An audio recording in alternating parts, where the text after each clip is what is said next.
Now, the INEC chief says the Electoral Commission began preparing for the 2015 polls immediately after the 2011 elections.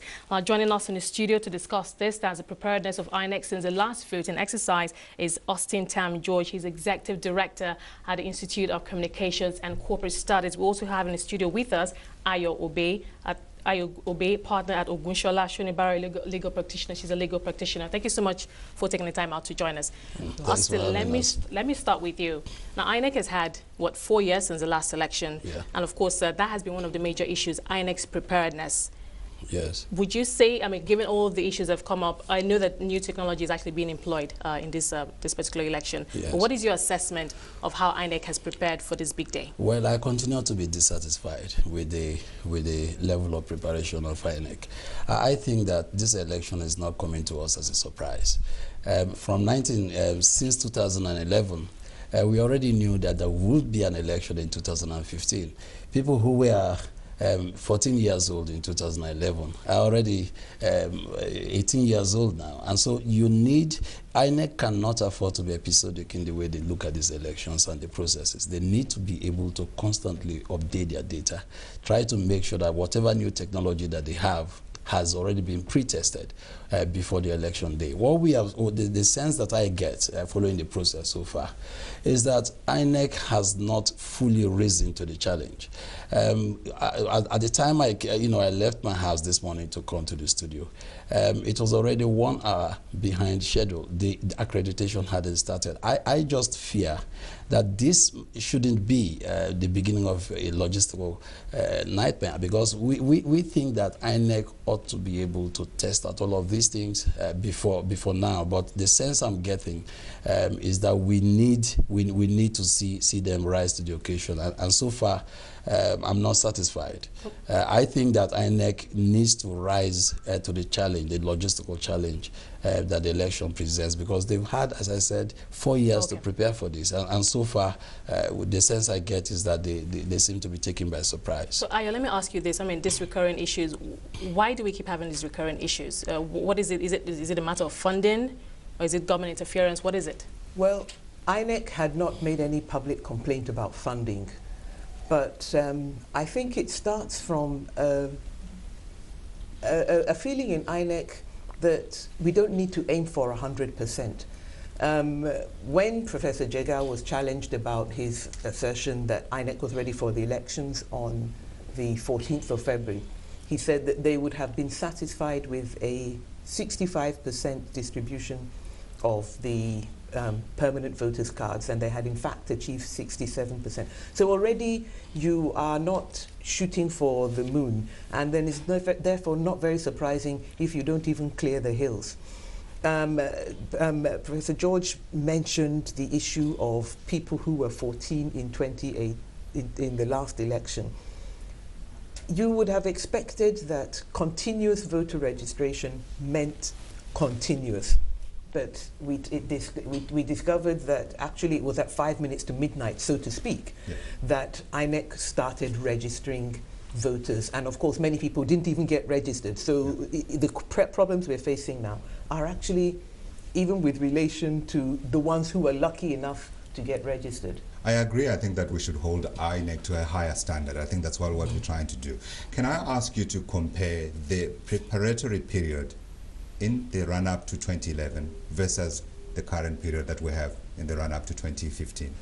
Well, I think we're still at what he described as episodic, that if you know something is going to happen in 4 years and you actually announce the date of the election very early. I mean, it is true that the INEC said that the security forces or the security agency said they cannot guarantee security. And that's why you'll find that INEC, for example, is not going to places where the security agencies cannot guarantee their security. safety and the safety of the election. Nonetheless, the date of 14th of February was announced fairly early, and people were already planning how they were going to do their Valentine's Day and all the rest of it. And then suddenly it turns out that, well, as I said, INEC would have been satisfied. But is it the better, Nigerian people? Is it better this year than it was in 2011? I don't think so, to be frank. You don't think so? I don't think so. No, I don't think so too. Because is it worse? you see, Well, you know, we need to wait and see, because you see, what I think is, it's not always very beneficial to always to think of 2015 in terms of 2011 or 2003. What every election period presents a unique set of challenges. But it must be an improvement on the previous one. Yes, that's the point that I'm trying to make. So far, you know, what I would have expected, because, you know, in 2015, we are using the card readers, for instance. We never used that before. Now, what one would have expected, in fact, a lot of the kind of problems we are having are actually structural problems. For instance, you would expect that since we are using the PVCs in 2015, they ought to have been field tested in local government elections. But as I speak now, in over 30 states, we don't have elections, you know, held in any of these states. And that deprives INEC of the opportunity to have field tested these PVCs. Rather, what we have is in virtually over 30 states, what you have are just caretaker committees. So the state governors have not, in fact, helped the advancement of this process, because rather than test these processes, you know, through the use of PVCs in local government elections, and then be able to fine-tune the process at that preliminary stage. We've been denied of that opportunity, and now we've got to use the PVCs in an election as critical and crucial as Austin, as hold your thoughts for us. We're now being joined via telephone by Pat Utomi, Professor of Political Economics. Thank you so much, Professor. It's glad to have you with us. Now, we've been talking about INEC's preparedness in the run-up to the election, recurring issues, and the fact that, of course, dissenting voices as to how much time INEC has had since the last election to prepare for this one. What is your assessment of INEC? Well, I do agree that every election presents a new set of challenges. However, there needs to be a better tooling, a better way of moving from one to the other that shows progressive you know, evolution. I think that INEC has made quite an effort to ensure that the elections are less vulnerable to the typical manipulations that politicians in Nigeria tend to indulge in. However, there is really no good reason, with 4 years advance notice, for us to have had the kinds of snafus that have been obvious around this. So, on the one hand, INEC is doing a great job of trying to ensure that the elections are more free and fair. On the other hand, we can't excuse that with all the time in the world, 4 years, that we didn't overcome some of the challenges that we are dealing with today. Okay, Professor, let me ask you this. One of our guests in the studio, Ayobe, well, she says that right from the onset that INEC never planned to aim high for 100% in the first place, satisfied with somewhere around 61%. Do you share that same sentiment? Well, I do think that there was never a time that they expected 100% performance. Typically, I mean, everybody is satisfied with a certain range. Even all those who are registered and who've gone through all the processes don't vote anyway.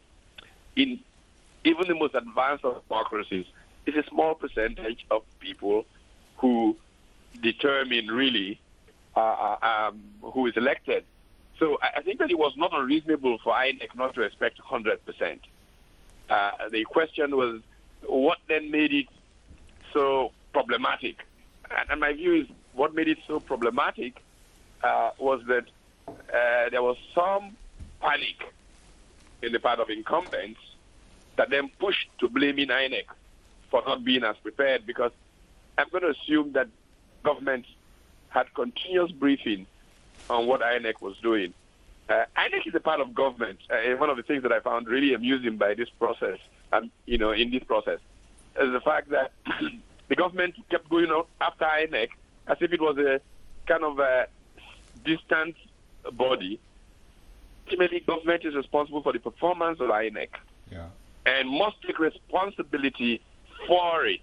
INEC is independent only to the extent that it does not allow the government to interfere with outcomes, you know, in some way. But is it part of government? Yes. Yeah. If INEC did not do well, it's the government that failed to do well. That point seems to have been lost in the course of all the conversation. Yeah. Professor Atome Godfrey Mutizwa here. Just 2 quick points from my side. Do you think then that INEC ought to be made more independent, if you like? I don't know how we get to that stage. And then secondly, in terms of the credibility of the conduct of the process to the current position where we are in now, would you say that this has been a credible process that could produce a candidate that fairly reflects the will of the Nigerian people? And I'm emphasizing that it's up to this point in time.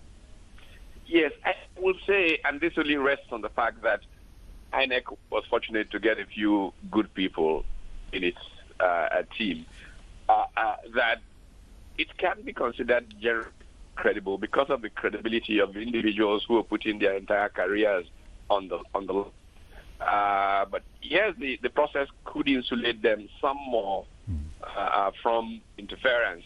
I think if INEC had any problem, it was the anger of people in power that they could not influence them as they traditionally did. And that led to all the heat being generated against INEC. Okay, so we need to make sure that INEC is even more independent than it is now, and it could be better insulated. We're just getting reports still that President Goodluck Jonathan has not been able to be accredited. He's still waiting, I think 20 minutes and counting. The system seems to be perhaps not quite recognizing his credentials as we speak at the moment. Back to our studios, to the studio here. I think you had him in terms of just trying to make sure that INEC, as the conductor of Nigeria's elections, gets more insulated from government influence. What's your sense in terms of how INEC is situated and perhaps how we ought to make it better in the future? Begin with you, Austin, and then come to you. Yeah, INEC hasn't made any claims about interference so far. From government? Yes, from government. Apart from the military? Yes, you know, the military has nothing to do with the elections. The military has everything to do with providing security logistics. Sure. So in terms of the insulation of INEC from government interference, that has never been the issue. Legally, is yes. that insulation enough as it stands? Yes, I think so, because, you know, INEC needs to be as independent as possible in order to oversee and conduct, you know, a credible process. You see, but what I'm more concerned about is not so much the independence as much as what they do with the independence. Because if you can't field test your PVCs to make them foolproof, if you can't deploy your personnel to every nook and cranny, if you can't protect PVCs from theft.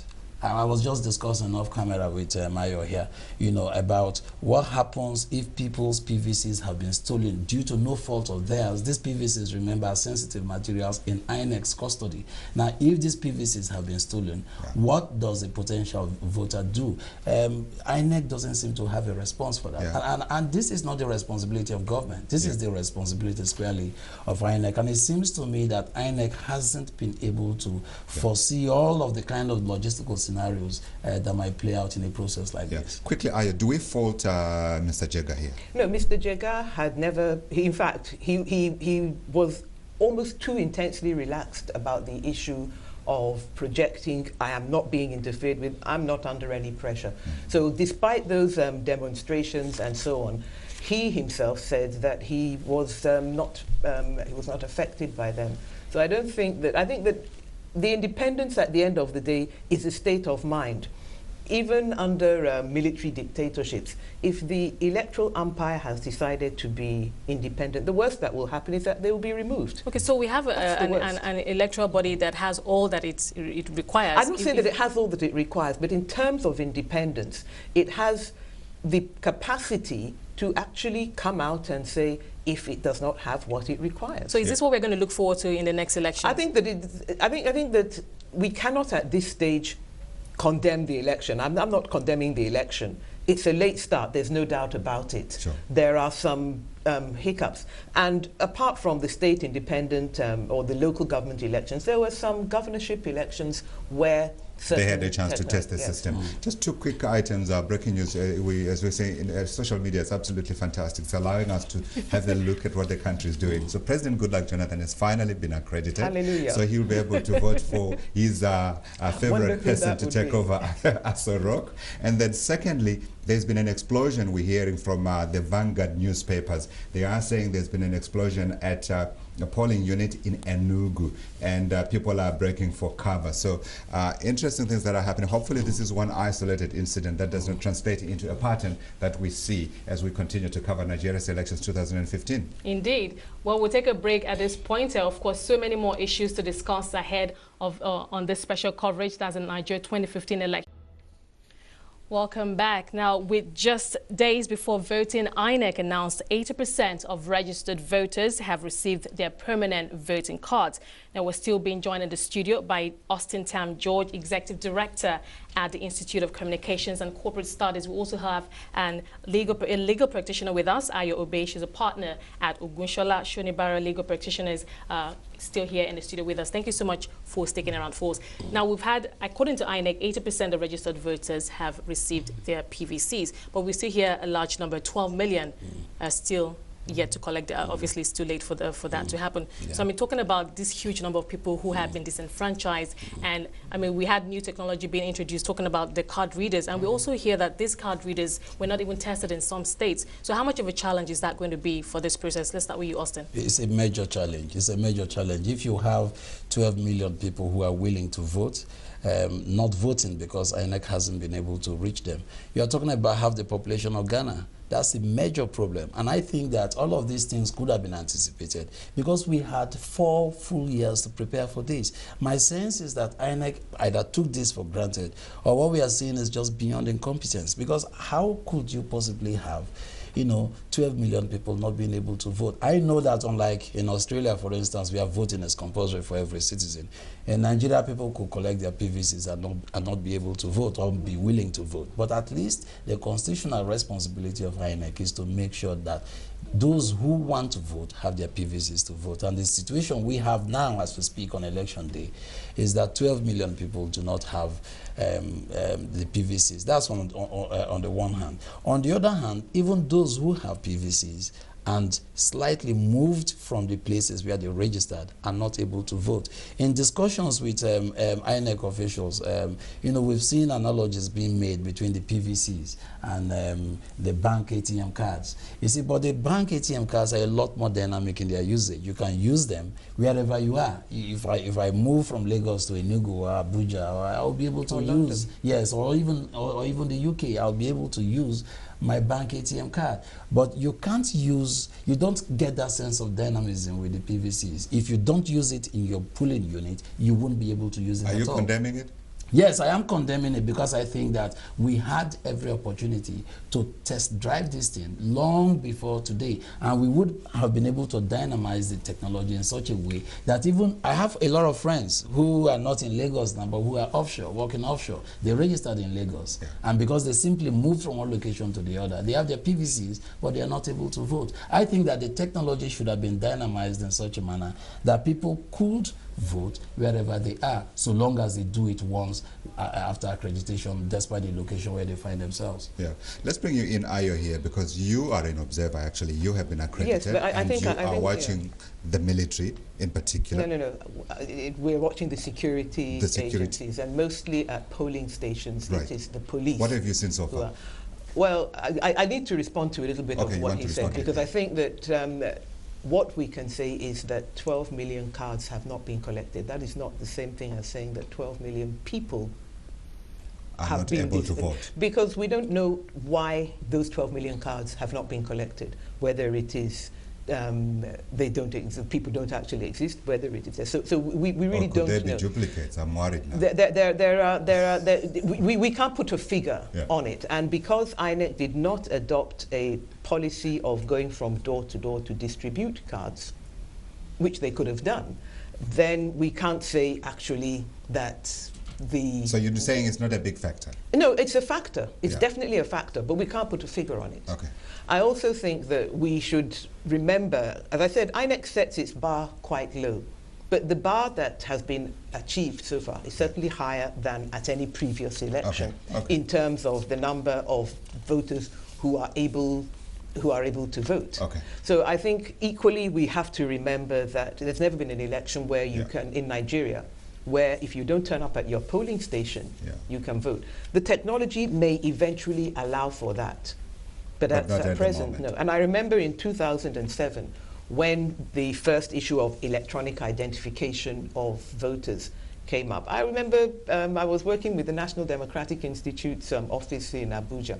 I was saying, just turn up with your thumb and you'll be able to vote, because the idea was that your thumbprint would bring up all your data from a centralized database. But it turned out that wasn't going to be possible. Now, this situation, we have to balance the fact that some people are disenfranchised with the distortion of voting that is done when, even with the open secret method, voting figures are altered after. I think let's accept that there will be issues always. Yes, so there's always a balance to be achieved. In terms of your conduct as an I would say that this is not the first time that I'll be observing the conduct of the police in elections, and we have kind of two levels. You have at the polling stations where the police are there, or other security agencies, and they will be unarmed. And my observation is that nearly always the police arrive on time, and they are on duty. Some of them, I haven't discussed with them this time, but in previous elections they have talked about the fact that they have to use their own mobile phones for communication. But their logistic deployment is superior. Then you have the security that is not at the polling stations. That is to say, as I was coming here to the studio, for example, we met a police checkpoint manned by armed police. You also have army checkpoint manned by armed soldiers. Although, I mean, I'm coming from a fairly low density area of southwest Ikoyi to Victoria Island. It's not the kind of area where and the soldiers were armed, but they were not dressed in helmets and flak jackets or combat gear in that way. But so far, everything is calm. People are waiting, and one hopes that you're sounding satisfied. I'm satisfied. No, I mean, the reality is that what I've seen, the police, they have training. They're given you know, some training about how they should conduct themselves, and on the whole, they have done so. That is what I have observed. And in previous elections, I've seen the police have comported themselves very well. But then there hasn't been more than, at best, some raised voices and a bit of argument. But so far, nothing. Okay, hold that thought for us, Ayo. We're just going to take a quick break and link to our correspondent in Abuja, Christy Cole. Christy Cole, bring us up to speed on how the voting process is unfolding where you are. I believe that's Garki 2 area of Abuja. Yeah, it is now about 2 hours and 11 minutes into the time initially scheduled by INEC for the commencement of accreditation across Nigeria. Now we have moved from Garki Area 8, where we were a few minutes ago, now to Area 2, Mokwa, still in the metropolis of Abuja. I am standing actually among 6 polling units 6, 7, 10, and 11. Now I should have you know that the late start in accreditation is actually beginning to take off now as people are beginning to form queues. But that delay has caused some bit of confusion at the polling units, as even the officials and security operatives appear to be in a dilemma as to who should be answered to first and who got here first and how to basically put them in order. But what I have found to be impressive is that they have given special consideration to pregnant women and handicapped, and the ad hoc officials here and the INEC officials who are now present are putting themselves across to be well trained enough to be able to coordinate the process. But as I speak to you now, I see that some non-sensitive materials, which are basically tables and chairs, are actually just being delivered by some officials of INEC to them. So that's basically what the situation is for now. The delayed start has caused some confusion, but then the INEC officials who are now present are putting themselves across to be in a very coordinated way. Thank you so much, Christy Cole, for that live update from Abuja. A correspondent in Abuja, Christy Cole Popola, saying a late start to accreditation process in Abuja. Garki, to area where she was, but she says things are picking up at the moment. Quick update from me as well. I remember we reported earlier that there was an explosion, and that was coming from the Vanguard newspapers. I've seen that report has been picked up by other news organizations. They also have, that is the Vanguard newspapers, they also have another story saying one person was murdered in Ilkarun, a Felodan local government area of Osun State, and that was yesterday, that is this morning. Apparently some people invaded this area and it killed this member of the People's Democratic Party. They are naming this person as Yomi Ademola. Okay, now we're going to, I think that's one issue we should also talk about. I mean, election violence. We usually see pockets of that. But let's talk about, I want to also talk about the card reader. I mean, that was a new technology that was introduced. But as time went on, there was an outcry, even from the PDP, that look, we don't want to use this thing. It hasn't been tested in some states. It's too complicated. And it might complicate issues. It might not even work on the day of election. I mean, apparently, it took 4 for the ones that they brought to President Goodluck Jonathan to finally work. To finally it was work. the 4th Interesting. one that worked. Yeah, that takes me to the point I made earlier. You see, anybody who is familiar with social research knows that there is always a space for people to test things in the field before they eventually use them on a massive basis. So we've not had an opportunity to actually do the kind of field testing required of this kind of new technology. Was it introduced too late? I think it was introduced too late because, as I keep saying, we've had 4 years to prepare for this, and we have different layers of our democratic structures. We have local government elections, we have elections at state levels, we have elections at national levels. Now, one would expect that when you want to introduce a new technology, you will use it at the most rudimentary stage, at the local government levels. But we have seen that in over 30 states, you do not even have elected officials in those councils. And what that has meant is that it has deprived us of the opportunity of field testing a lot of these new technologies. So the result, the consequence, of course, is that we are now using a new technology at a very critical stage. And so whatever logistical problems that we have would have been predicted and stopped at a very preliminary level. So what we have, we are in very uncharted territories right now, and so it will be interesting to see how this plans out in another 2 or 3 or 4 hours or so in the course of this process. Do you agree? We shouldn't have I think a noble idea, but lately, brought in too late. INEC is not responsible for the conduct of local government elections, and that's just the way it is. The state independent electoral commissions use the voters' register of INEC, but INEC does not control those elections. So the only opportunities that INEC had under its own control to test run any technology of this type is the few governorship elections that came up because of cancelled governorship elections from previous elections. All right, let's just take a break at this point. Godfrey, you wanted to make a point? No, I don't have any other update except to direct people to 2 websites. I think are very important, rather than websites, actually 2 handles that's on Twitter. One is, of course, CNBCAfrica.com. You can go out and check what's happening there. We've got some views on what Nigerians are expecting out of this election. The other one is at INEC. That's the official agency that's running these elections. They give regular updates, and they also have issues in terms of how to register for your so you are able to vote in whatever part of the country you are in. So really 2 important websites, I think, that people can tune into. Okay, stick around. We've got more for you on our special coverage of Nigeria's 2015 general elections. We'll take a break now and we'll be right back.